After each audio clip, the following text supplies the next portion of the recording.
that He gives spiritually. The peace that He gives is going to be easier to uh, to dwell in this world, to have peace and to say, you know what, it is what it is, because God says so.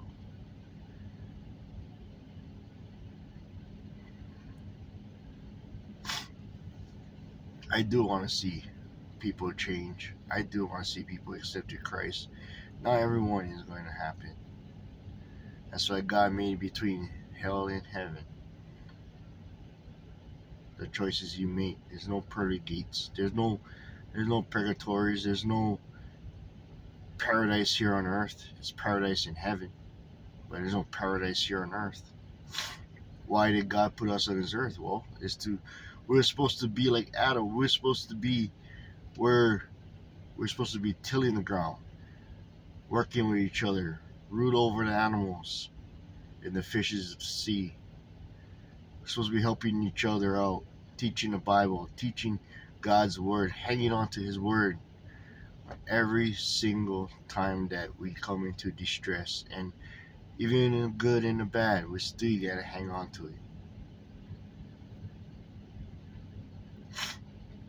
You know, if you're going through hell, keep on running. You know, there's a light at the end of the tunnel. Stay focused. Just like how He told His disciples out in the sea. You know, He made the sea to be rough like that so they could stay focused and look at the finish line and continue to paddle, continue to paddle, continue to roar. Even though you're going through a lot of hard times and a lot of struggles, you continue to roar. You continue to go through it. And of course, God is going to be there to save us. Jesus is going to be there to save us. It's like how He walked on water the first time and everybody was scared of Him. He walked on water and He told He told the wind and the sea to stay calm.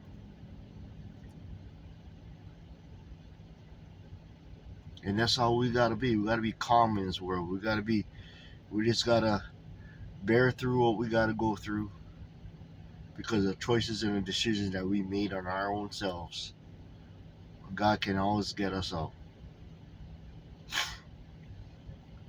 He's always gonna make us remember the mistakes that we make, but to avoid them when every new situation comes up.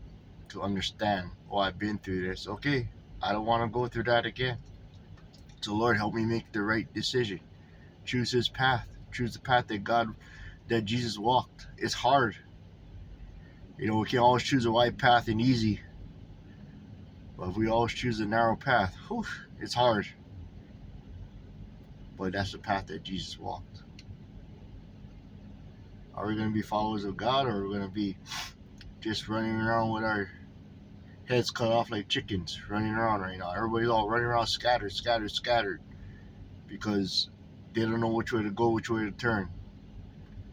All you have to do is just raise your hands up, bow your head, and kneel down if you need to. Bow your head in when you're in a chair or whatever. And I say, Lord, I give all this burden up to You. No matter what situation I'm in, no matter what circumstances happens to me, I lift this all up to You. The burden I can't carry, but I know You can carry the burden. Just cast it on to You, and you do what is right that we need to have. Just like when King David sinned, he was a murderer, but God saw after His own heart. You know, he was a man of war.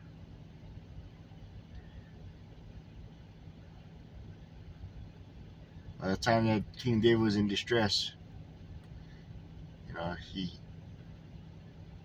pleaded with God. He asked God for forgiveness. He did